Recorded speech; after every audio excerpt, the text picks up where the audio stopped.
Before we get started, I would like to say I'm very privileged to be here right now because of what we get to do.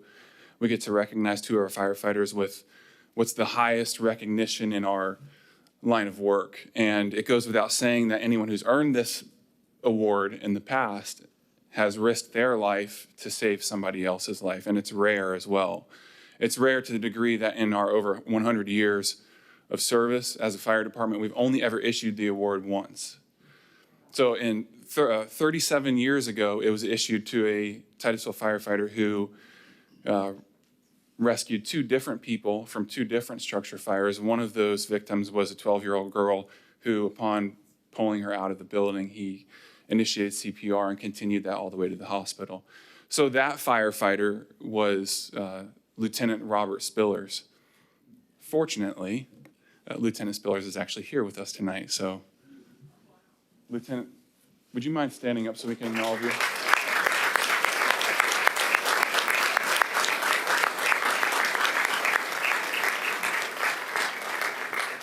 I promised him there would be no speeches. So I would also like to ask if you don't mind me facing the audience as we present the award. Okay, thank you, I appreciate it. So can I have David Neeld and Billy Wiegert come up?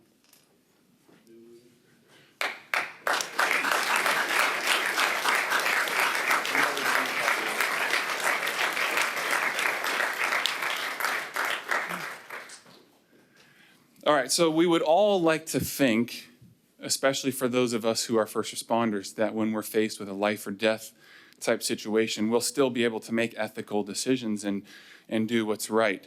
Unfortunately, most of us don't actually know that because rarely, if ever, are we actually tested in that sort of situation. So Billy Wiegert and Dave Neeld were tested, and when they were tested, they chose to risk their life to save other people. And in a few minutes, we're going to get to hear their award being read to us. But before we do that, it's a more detailed account of what they actually did. But before we do that, I would like to make a couple notes on what they did that day. During Hurricane Ian last year, they were actually off duty, and they were called to go rescue an elderly couple who were victims to rising floodwaters at their New Smyrna Beach home. And they did just that. They went to their home and they rescued both of them one at a time, their pets included. And they did all this in a boat that was at best ill-equipped for anything rescue, right? It was a ginu. And if any of you are familiar with that, it's not designed for rescue. And nor are they really trained in that sort of thing. But the opportunity was there and they took it. So it didn't end there, though. There was another call. So they went to save that person. They went back out. And then there was a fourth call. And then by the end of the night, they ended up saving 5 people. They went back into storm conditions that were increasingly getting worse, rising floodwaters, debris in the water, trees falling down, and they were successful, and each one of those individuals, to include their pets, were safe. So as we watch and listen to this video in a minute, I would like you all to reflect on that and try to, and this is what I did, I tried to imagine myself in that situation. So I'd like you all to do the same thing. So join me as we listen to their award being read.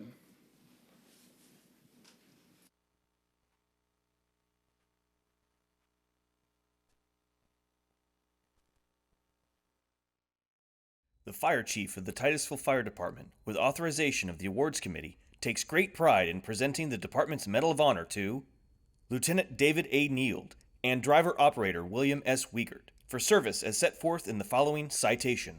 For bravery and exceptional courage in the face of grave danger and at the risk of their own lives while conducting rescue operations during Hurricane Ian on 29 September 2022.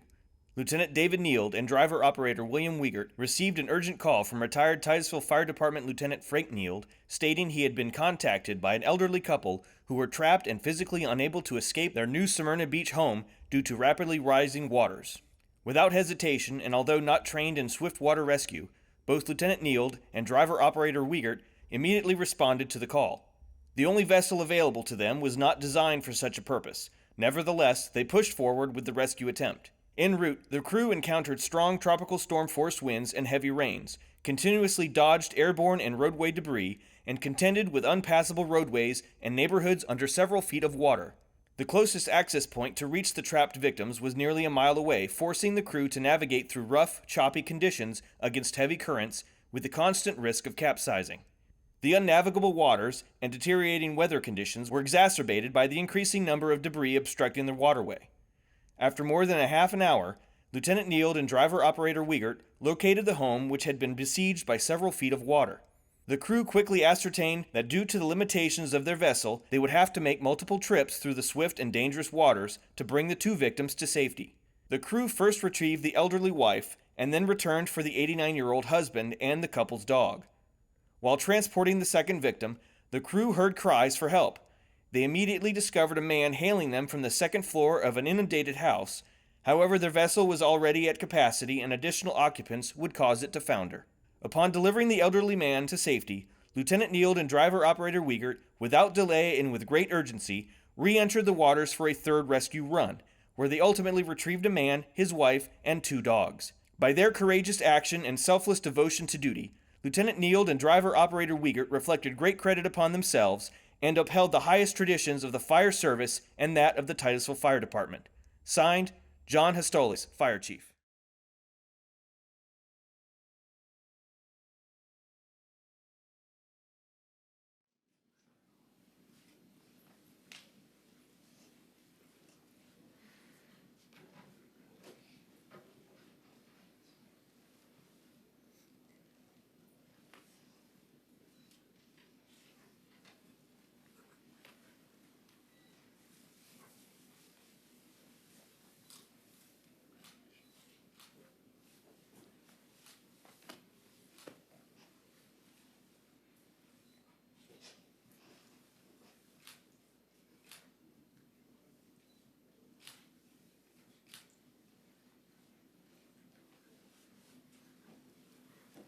Before they sit down, there's a couple things I want to note. The video mentioned, I believe, 4 rescues, but since that letter was written, we actually found out it was 5. I wish they would have told me, but they're very humble. So there were 5 people that they rescued. You know, these individuals, through their actions, they epitomize what it means to be a selfless servant as it relates to the fire service at large, as it relates to the Titusville Fire Department specifically. And I do think it's important for me to tell all of you, and if anybody is streaming this right now, that when you're in the city of Titusville and you call 911, the response you get is from people like this. And it honors me that every day I come to work, I get to work alongside them. So please give them a round of applause.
Come down for this one. It's kind of big stuff.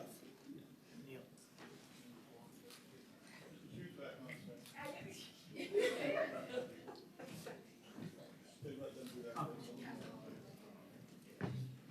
let you do them first.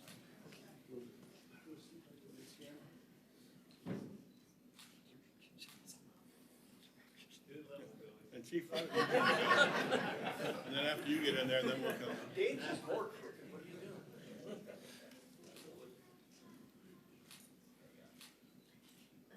All right, Council, let's get in here. Proud of these guys. That was good job.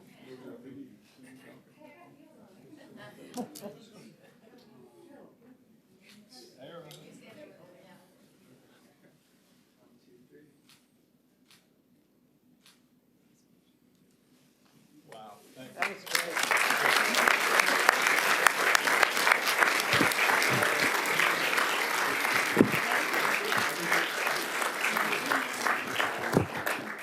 Whoa.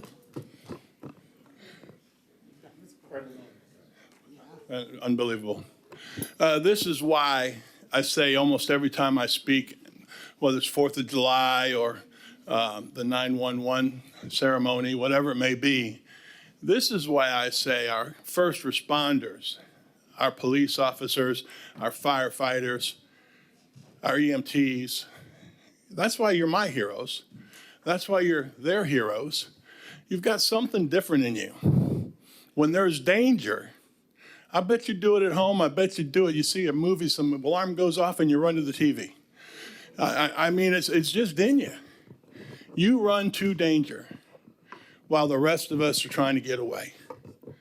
And as it was said by Chief, all of us, including myself, always wonder what I would do in that situation. Well, you know what you do in that situation. You did it. That's why you're our heroes. And to those who weren't up here today to get the highest award in the world, we know that you have that in you too. And we're very lucky in the city of Titusville to have so many heroes among us. And I could stand here and talk all day, but council's going to say, we ain't staying here till 2 o'clock in the morning. But I am going to say I'm proud to stand in front of you. Gosh, I walked in, I thought, man, this is what it's all about. This is why we do what we do. And this is why we're the great city that we are, because of you. You're our heroes. Thank you again.